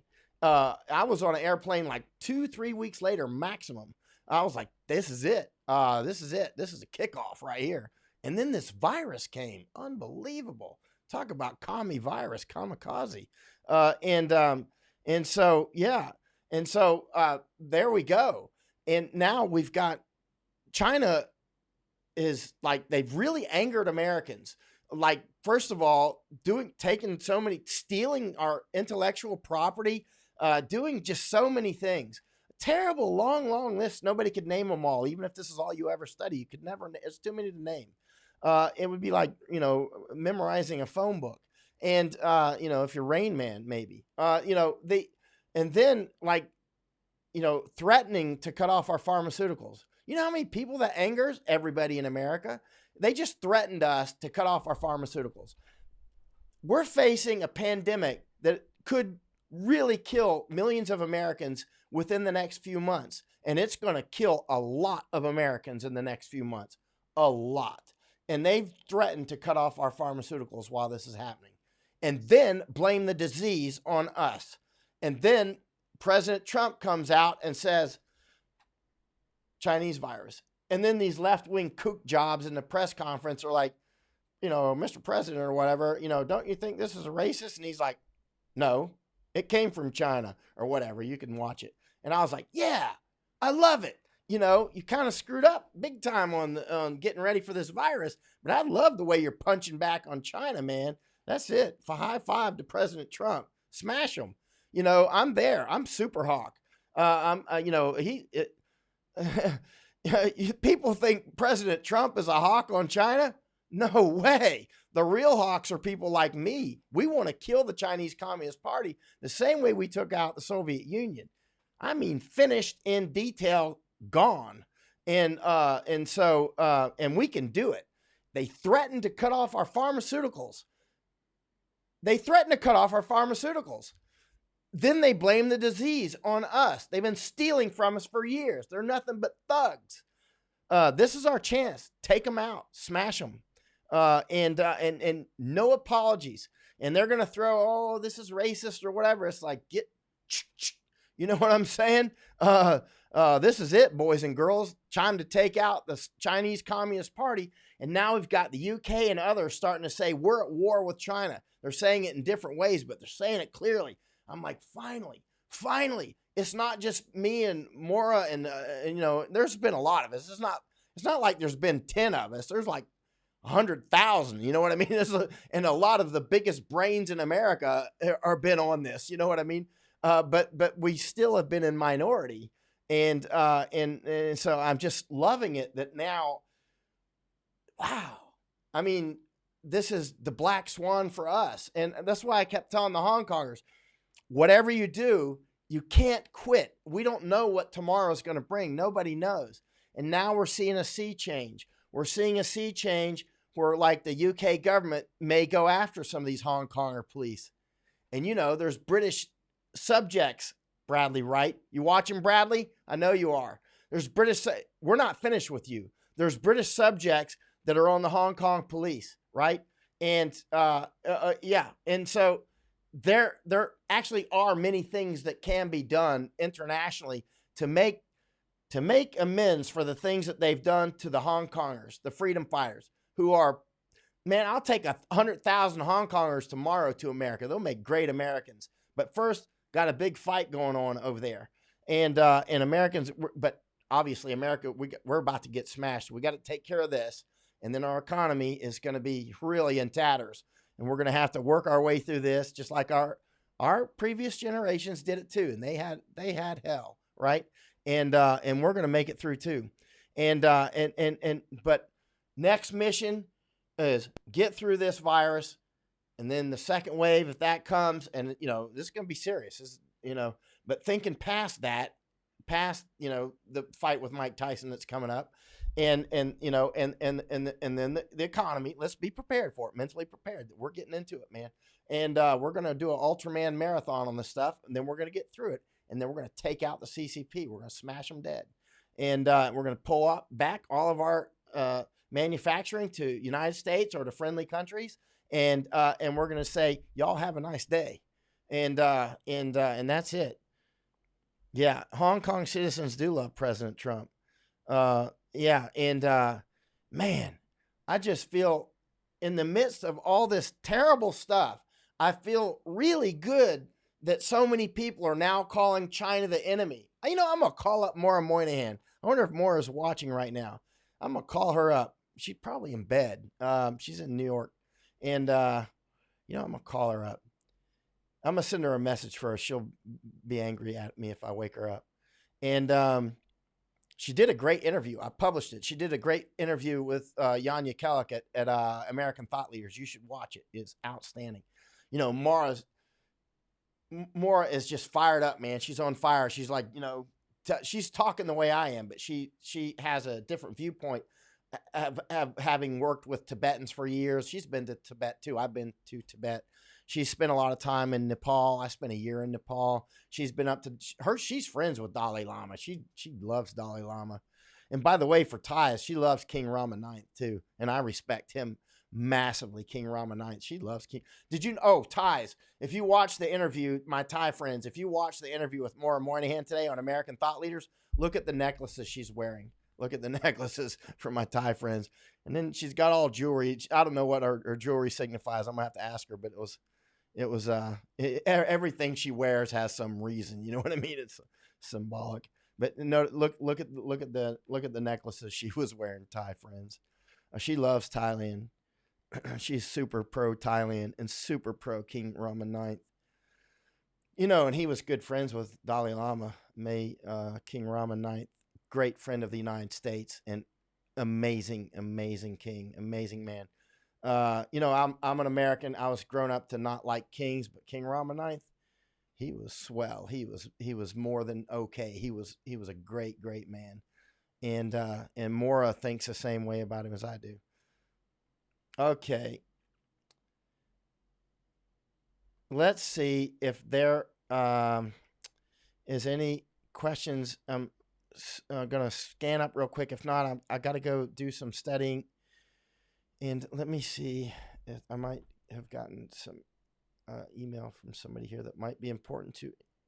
Okay. One of my friends from Deuce 4 just emailed. And I got a bill from Skype for all that talking I was doing. Let's see. Skype. When I was talking with Maria over in Italy. My friend Q, Victor Quinones, sent me an email. Man, I got to get him online. Q got shot in the hand, man. He was a great soldier in Deuce 4 up in Mosul. He was great. And then, oh man, first mission I went on with him, he was so courageous. That car bomb happened and he took some fatalities and it was just terrible. But Q was Johnny on the spot. And then, it was a terrible day though. And then I spent 5 more months with him. And then Q volunteered and went back to Iraq again. And he was adjusting his glasses one day. He had his ballistic glasses on, like I'll show you. He had and he was adjusting them. Bam, got shot. Sniper got him. But luckily, it must have been a long shot, because if it didn't go all the way through, but it went into his wrist and up into his hand, and it was terrible. Hand wounds and foot wounds. A lot of people would be like, "Oh, it's okay, just got shot in the hand." You're like, "Oh no."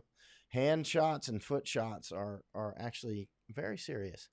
So it was a terrible recovery for Q.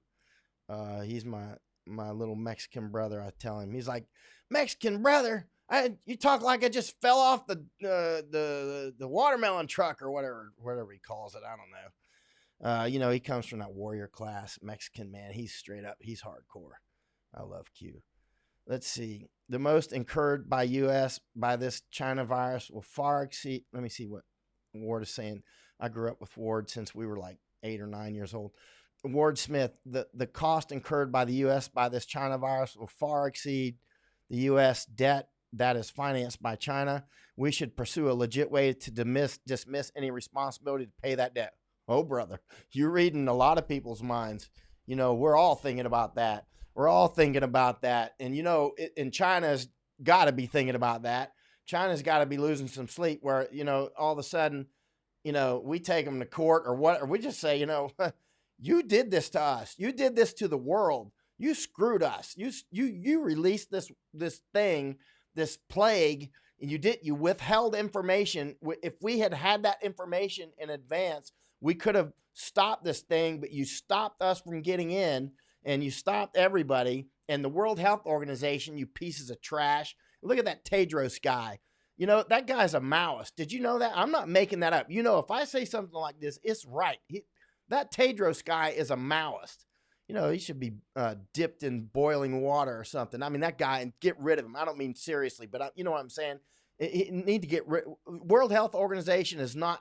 They are a component of the Chinese Communist Party, and they're a part of this problem. They're a part of the spread of this disease. Not taking it and spreading it, but in downplaying it, not calling it a pandemic, and that was for economic. There was reasons behind that. They didn't just do that for no reason at all. There was actually, we'll talk about that sometime. I need to study up on it more so that I really got my facts completely straight when I talk about it. But there's more to it than that. And oh yeah, it's their Chernobyl. Robert Williams says everything that we owe them and everything that the world owes China, we should just wipe it clean. Like all this BRI stuff, Belt and Road Initiative, and these debt traps that they're doing all over the place. Whether it's Maldives or Sri Lanka or I always say Vanuatu, where I mean, out in the Pacific, South Pacific, all these different places, all these different things. Djibouti, whether it's down in Gwadar, in Pakistan, just all these places. Come all together, folks, and say this is a chance everybody wipes their debt clean. What are they going to do when everybody does it? Not a damn thing. There's nothing they can do, because they won't have any money. How are they going to wage a war with no money? They're going to go sell your ships with no gas over to wherever in Africa and attack those guys? Good luck, because all we'll do is we'll just give them all kinds of weapons and they'll smash your little army over in Africa. And so, they got a big army, but it's going to be hard to deploy it when they got no economy. Yeah. The United States, hey, Stephen, up in New Hampshire, live free or die. We will see a death toll in the U.S. like other countries. We will only have about 200 now. Why such extreme measures? We will see a high death toll in the United States. It's going to be very high. It's going to be very high. Nobody knows how high, but it's going to be quite serious. And so just be prepared. Again, stock up on food, all that. Be prepared to stay inside. So that, even if there's no food shortages, you don't want to have to go out and shopping and all these sorts of things, so that we can blunt the flatten the curve, as they say. And, but, people have been talking for years. What if China does this or that with the paper and all this? It's like, well, actually, what if we do this or that? What if we actually make some very serious moves? And let's see. Yeah, world hands and feet have a huge amount of nerves, and it hurts fiercely. Yeah, when Q was recovering with his after he got shot in the hand by that sniper in Iraq, it was tough, man. And Q's a tough man, and he still had a hard time. Those hand wounds and those foot wounds are really serious. They're nothing to. It's easy to go, oh, great, he only got shot in the hand. That's going to be a long recovery. That's why we got doctors that do nothing but specialize in hands and feet. Our hands are so complex. When you talk to a handologist, you know what I mean? A handologist. When you talk to podiatrists and others, and on feet and hands, these things are really like, we can't even make robots that work like that. They're unbelievable.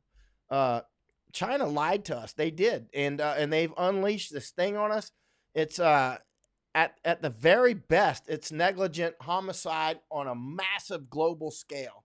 It's like massive negligent homicide and massive negligence that it caused us economic harm. Massive negligence. Their sovereignty, challenge their sovereignty. They're gangsters. The Chinese Communist Party is not the valid government of the people of China.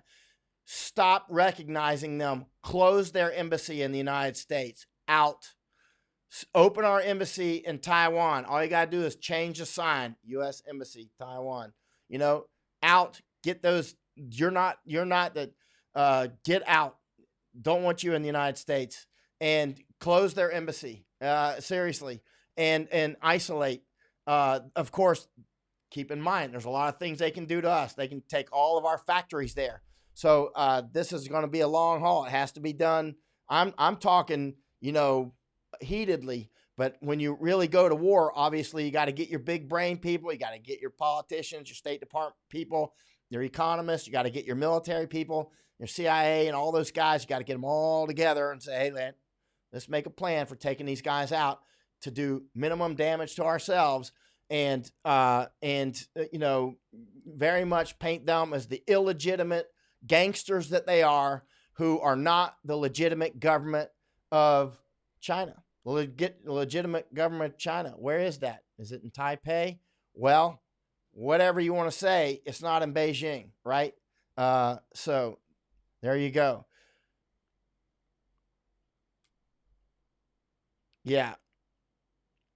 Yeah, exactly. F says, I'm sorry. Who lied as well? The World Health Organization. Flashback. World Health Organization idiots in January said no clear evidence of human-to-human transmission of Xi's disease, of the Chinese virus. Now, why? You said coronavirus. I'm not going to say that. And why does anybody listen to World Health Organization? Why do we send them any money whatsoever? There's a lot of organizations that need to be gutted and maybe restarted with different faces and different structure. Because, for instance, United Nations filled with countries that are human rights abusers that are like of epic proportions, are on like, Human Rights Commission. You know what I mean? It's like unbelievable. It's like putting the Bonnie and Clyde in charge of bank security. I mean, it's unbelievable. And all these countries that cannot even run themselves, telling the United States what we should do. I don't care what some African country thinks that we should do. They can't run themselves. Go run yourself. I mean, I don't care what some country in Central America thinks that we should do when they can't run themselves, right?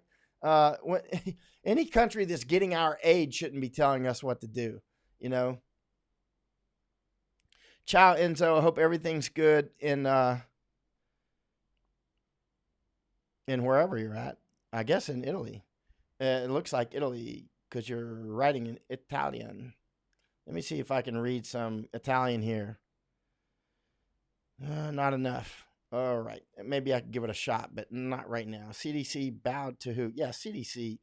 That's another organization. Need to get rid of all the top leadership. How do we get so many brilliant people in our State Department and in our CDC and whatnot, and then we get this like half-wit organization? We take all these super, super brilliant people and they get them all in a room and they become like morons. You know what I mean? Like the stuff that they collectively do is just pathetic. But then every time you talk with one of them individually, you're like, wow, she's brilliant or he's brilliant, you know? And then, man, then they get together and then they just do silly, silly stuff. Yeah, Jenna Thacker says, yeah, we've taken the month off of homeschooling and studied stupid government decisions. Well, that's smart. And that's homeschooling. I mean, that's the kind of homeschooling you're not going to get in school. Yeah, Joy Schuler, just every day, think of one thing that you can do to hurt the Chinese Communist Party. I do every day, 7 days a week, I do things to hurt the Chinese Communist Party. That's what I'm doing right now. I'm asking you to help. See, that's what, you know what I mean? So this is I'm doing it.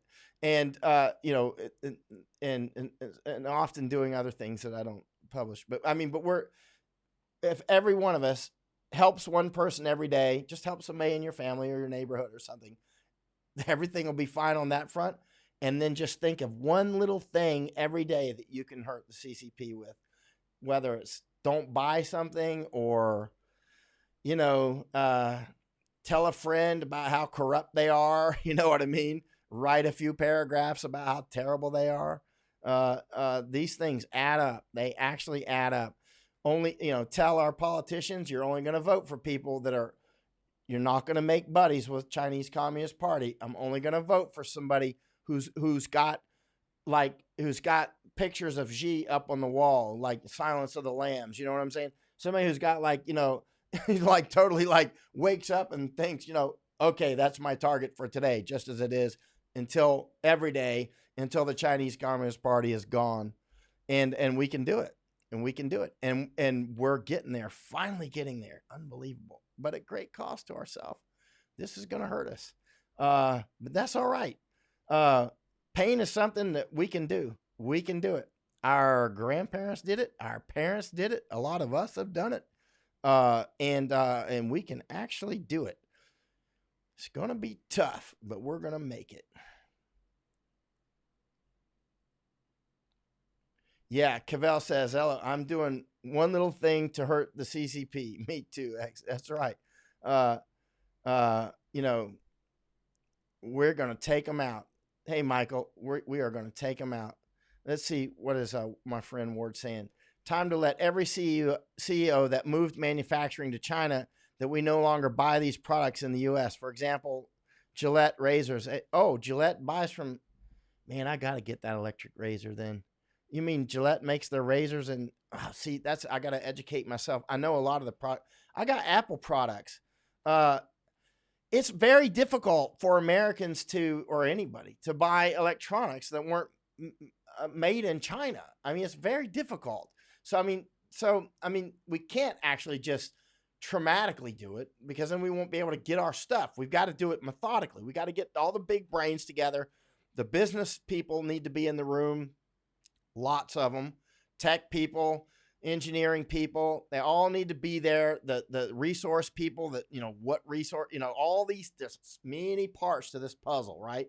There's more parts to it than any one head can hold. And you got to get all these men and women together thinking about it. How are we going to disengage and decouple and really do it? Lock, stock, and barrel. And that will kill CCP. No kinetics. Don't need to fire a shot. Just decouple and isolate them politically. No, we don't answer your calls. Have a nice day. Unless there's, we'll answer your call on a transactional basis, but we're not your buddy. We're not your friend. And you've treated us like this forever. And hello, we're going to treat you the way you treat people. And then when we get a real government in China that's responsible and democratic and that will allow the people to be free, then your students can come back to the United States, and then we can go back to dealing with the great Chinese people and keep intermarrying and all that stuff, but not with the Chinese Communist Party. Got to take them out. Take them out. Take them out. All right. Yeah. China created this pandemic. I'm so amazingly happy that so many people are seeing this. This just, you have no idea how hard I've worked and how hard people like Maura have worked. And a lot of us, it's not just me, it's so many of us have worked so hard, and it's not over. It's not over. We just see all of a sudden, it's like, all of a sudden we see an army forming around us, when we've been outnumbered the whole time. And suddenly we're like, all right, finally we got some gangsters with us. And we're going to beat them. Let's don't get ahead of ourselves. We have to. They are a capable opponent. They are a capable enemy.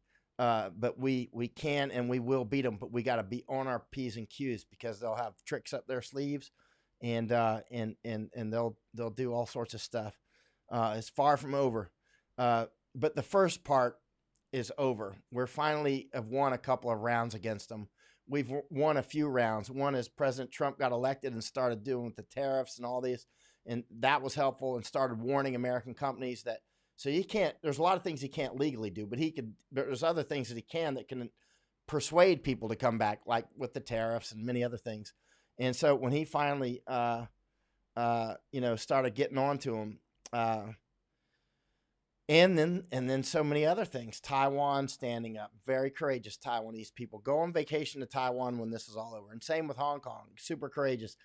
And again, we need to warn crystal clear that if the Chinese communists start murdering Hong Kongers, like rolling the army in the streets, that we are going to hurt them. And we will have a very long memory, and we'll be taking photos. Everybody out there, because facial recognition works both ways, and every Chinese face that we can get into our database, from the Chinese Communist Party and their army, and everybody out on the streets out there, hey, Hong Kongers, keep making your databases, photographing every cop everywhere you're at, and get those photos out of Hong Kong, get them somewhere safe. And so if we ever get to the point where we're having war crimes trials, we want to know who was where, when. So all the faces you can get, even if they're just standing around that day, license tag numbers on vehicles, weapons that they're carrying. We want establishing pictures, which is a wide shot. Make sure your date and time is always set correctly on your camera. Shoot photos of cameras, like, those clocks on the time, some of those Rolex shops that you got, so that we know that the date and times are right.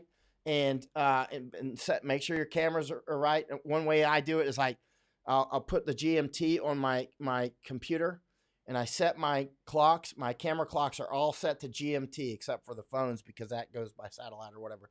But I set all my clocks to GMT, and I never change them. So my clocks are set on Greenwich Mean Time. I never change them, no matter where I fly. If I fly from Thailand to Los Angeles or Paraguay or something, I never change my clocks, and I calibrate them to the second, right? So every once in a while, I'll go in and I'll look online, the current GMT time, and or you can look on your phone, because that's very super accurate on your phone, because that's set, that clock is set not by you, and you take a photo of that with your other camera, right? Your phone camera is going to be correct anyway, and make establishing shots. Get the best shots you can, always what kind of equipment they have. Get their faces, good shots, all sides, get multiple shots. So not just one shot, get multiple shots when they're turning their heads and stuff. Because later on, if we end up in any war crimes trials or anything like that, these can be very useful. And remember, we can get their asses 20 years from now too. So it's not like this will be over. It's not like this will be over. This is not going to be over in 10 minutes. You know what I mean? We can get them later. And so, photos, videos. Make sure your clocks are right, and that there will be a reckoning. All right. I'm going to shoot off now. Mexico is sending their military to our southern border. I hope they do. We're not going to go to war with Mexico. It's not like that. Mexico's often been worried that we'll go to war with them. Actually, that's been part of their battle uh, plans for generations. Is that they think that the United States is going to invade Mexico? It's like we don't want to invade Mexico. You know, why? I mean, I don't want to kill any Mexicans. I like Mexicans. I mean, maybe if the drug dealers, get way out of control to the point where it's really justifiable, that's a different story. But it wouldn't be to take any part of Mexico. It would just be to take them out and be done with it. But that's a tough. You know what I mean? I wouldn't do that without a lot of consultation with a lot of people before doing something like that. That's too big of a deal to do without really thinking it through and letting a lot of people give pluses and minuses on that. Yeah. Keto says, best way to sock it to the CCP, Chinese Communist Party, is to survive this virus. Actually, I believe that. And do everything that we can to get our economic feet and legs back under us as quickly as possible. Because then, because we're going to take some bad body shots economically on this. As soon as we can get ourselves back together, how long will this be? I don't know. It's going to be a while. But then that's where, hello in Fort Hood. Hope y'all doing fine down there. Then we can, get all of our manufacturing out of there. And that's it for China. It's like, y'all are going to have to figure out another way to do things. You've educated yourself in our schools and all that stuff. And so, you got a lot of great education, do something with it.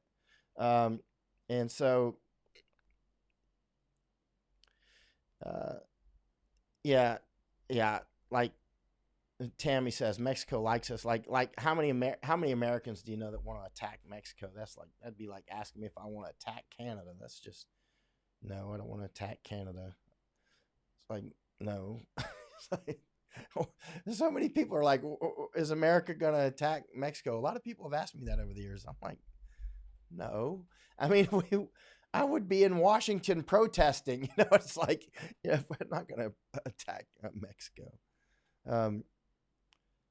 All right. Thank you, Joseph. I got to get offline. I got to call Mora, and I got to call Yoko, and I got to call a few other people because we want to get Yoko up in Japan, and then also Mora. Yoko's got her own. I want to get her and her husband to go to America and just travel around and help build Japanese-U.S. relations and educate more Americans about this information war. And she can do a good job of it. Her English is quite good, and she's super smart. She's got her own channel too called Random Yoko. It's on YouTube. I did an interview with her about a week ago, less than a week, I'd say. Yeah, the main issue with Mexico is just the cartels. Otherwise, that's it. I mean, and if we help Mexico build their economy, which a lot of us are very, big time on that. We want their economy to be as strong as possible. They'll buy from us. We'll buy from them. I know the cheap labor thing is there, but if Mexico's economy is up, they become, also bigger. They're a very important trading partner already, and their well-being is our well-being. Our blood flow. It's not like we're separate from Mexico or Canada. We're not. We're Siamese twins. You know what I mean? We're different countries of different governments and cultures, but we share blood flow big time. I mean, and culture as well. I mean, all that we're different cultures, but we've got a lot of the shared DNA, literally DNA shared.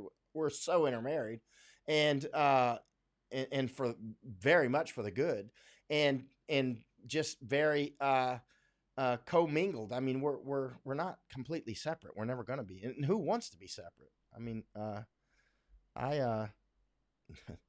where's Steve Bannon today? I don't know, Maggie. He should be on, right? Let me see if he's emailed me. I was checking earlier. I don't see any emails from him. Refresh here. Negative. He should be going on about now, right? All right, unless President Trump is speaking again, because remember President Trump just spoke for about 6 days in a row, right? And actually, let me get off and let me see. I got to call a few people on Bannon's on. I want to see his show as well. So, hey, Steve Hayes over in UK. All right, for now, I hope you enjoyed the show. Listen to Maria on the front part of it. If you didn't, she's in Italy and she was given a situation report in Italy. Dire circumstance. About 475 people died yesterday. Italy's not getting much help from the EU. Predictable there. Italy and the United States have a, super tight. I've been to Italy many times. Love Italy. Love Italians. They're great people. Obviously, they're going through horrific times right now. And it's hard for us to lend much of a helping hand right now when we're about to get smashed by the same thing. But anything that we can help with, we certainly should. Stephen, am I coming back to the States? Well, I can tell you one thing. I think about it every day, and I have been for a long time. And as MacArthur said, I shall return, but I'm not coming back for pinpricks. When I come back, it's going to be serious. And I mean, I've been thinking about it for a long time, but it's going to be a strategic move on my part. It's not going to be visiting back and forth. I want to go all around the United States.